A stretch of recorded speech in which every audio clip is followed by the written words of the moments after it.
सर्वेभ्यो नमो नमः।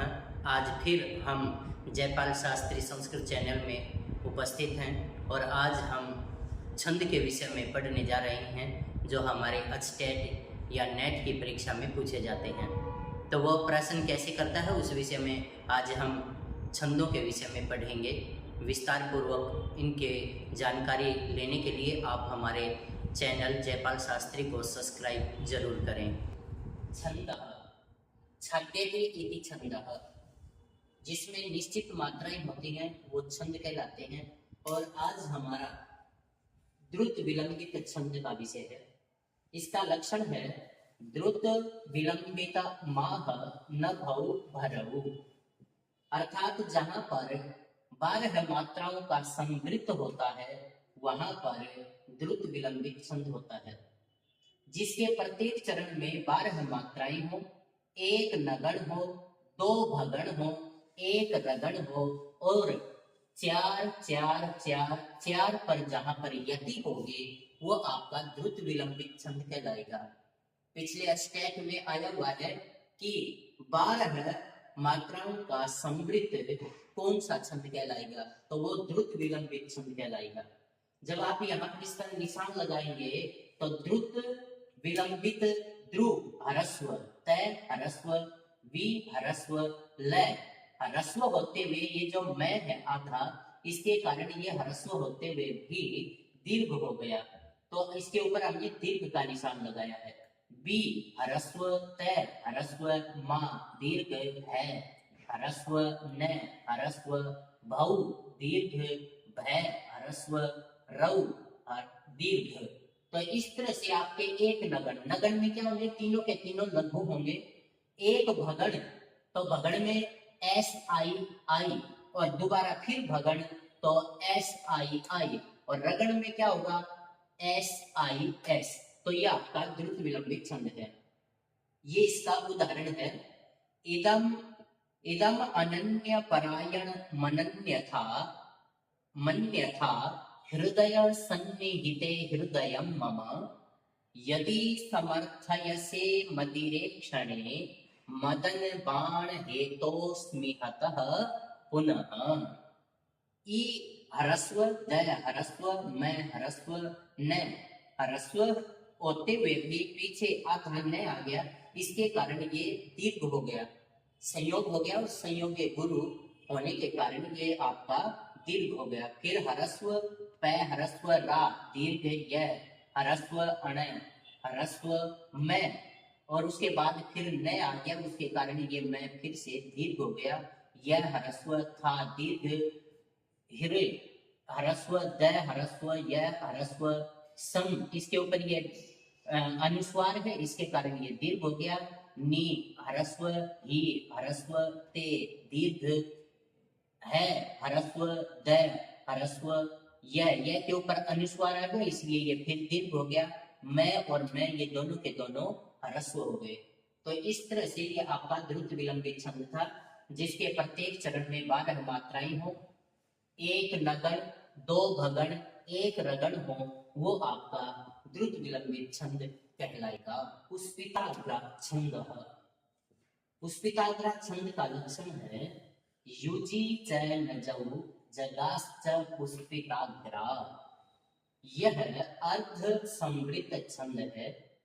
इसके प्रथम व तृतीय चरण में 12 मात्राएं होंगी, द्वितीय और चतुर्थ चरण में 13 मात्राएं होंगी। प्रत्येक चरण में 2 नगण, एक रगण, एक यगण होगा, वह आपका पुष्पिताग्र छंद होगा। इसके 12 मात्राएं होंगी प्रथम चरण में। तो देखिए 1 2 3 4 5 6 7 8 9 10 11 12। तृतीय चरण में भी 12 होंगे, लेकिन जो द्वितीय और चतुर्थ चरण होगा उसमें 13 मात्राएं होंगे। उदाहरण है इसका न नमयतु मधिच्य मुत्सहिष्ये धनुरिद माहित सायकं मृगेषु सह वसति मुपेत्ययैः प्रियायाः कृत इव लोचन कांति संविभाग। कहता है कि मैं इन मृगों के ऊपर अपने बाण से, अपने धनुष से बाण नहीं छोड़ सकता, क्योंकि इनके साथ रहकर जो शकुंतला है उसने इनकी आंखों की सुंदरता को प्राप्त किया है। तो यहाँ जब हम निशान लगाएंगे तो हरस्व हरस्व हरस्व हरस्व हरस्व हरस्व, जय के बाद हरस्व होते हुए भी ये संयोगी गुरु गुरु हो गया, य और मुंह और तय के बाद फिर ये हरस्व होते हुए दीर्घ हो गया, स ही आधा स होने के कारण ये हरस्व होते हुए फिर दीर्घ हो गया और ये दीर्घ है। तो इस तरह से आपने देखा कि नगण, नगण, रगण और यगण जहां पर भी होंगे वो आपका पुष्पिका ग्राछंद कहलाएगा।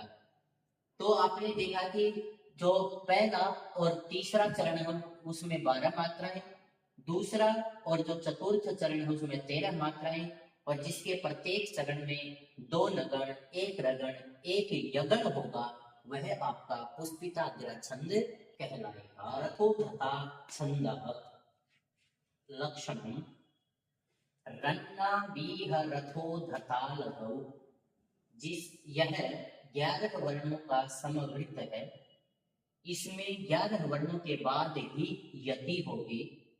इसके प्रत्येक चरण में 1 रगण, 1 नगण, 1 रगण, 1 लघु, 1 गुरु होगा, वहां पर रथोधता छंद कहलाएगा। इसका उदाहरण है एवमाश्रम विरुद्ध वृत्तिना संयम किमीति जन्मस्त्वया सत्व संश्रय सुखोपि दूष्यते कृष्ण सर्प शिशुनेव चंदनः। यहाँ पर दुष्यंत सलोदमन अर्थात उनके पुत्र भरत से कहता है कि तुम इन तपस्वियों की वृत्ति के समान क्यों नहीं संयम वाले बन जाते। यहाँ पर तुम इन शेर के जो शावक हैं, बच्चे हैं, उनको परेशान कर रहे हो। तुम्हें भी संयम के साथ रहना चाहिए और इनके सुखों को दूर नहीं करना चाहिए, अर्थात इन्हें कष्ट नहीं देना चाहिए। तुम इन्हें उसी प्रकार दूषित कर रहे हो जिस प्रकार काले सांप का छोटा सा जो बच्चा है वो चंदन के वृक्ष को दूषित करता है, उसी प्रकार तुम भी यहाँ इस वन में रहते हुए इनके सुखों को दूषित कर रहे हो। तो यहाँ पर एस आई आई यहाँ पर संयोग होने के कारण एस आई, फिर यहाँ इसका संयोग होने के कारण एस आई एस। तो यहाँ पर देखिए 1 रगण है, 1 नगण है, 1 रगण है, 1 लघु और 1 गुरु है, इसलिए यहाँ पर रथोदता छंद है। तो हमने अभी रथोदता छंद के विषय में पढ़ा कि ये 11 वर्णों का समवृत्त है, 11 मात्राओं पर इसकी यति होगी। इसके प्रत्येक चरण में 1 रगण, 1 नगण, 1 रगण, 1 लघु, 1 गुरु होगा, वो आपका रथोदता छंद कहलाएगा।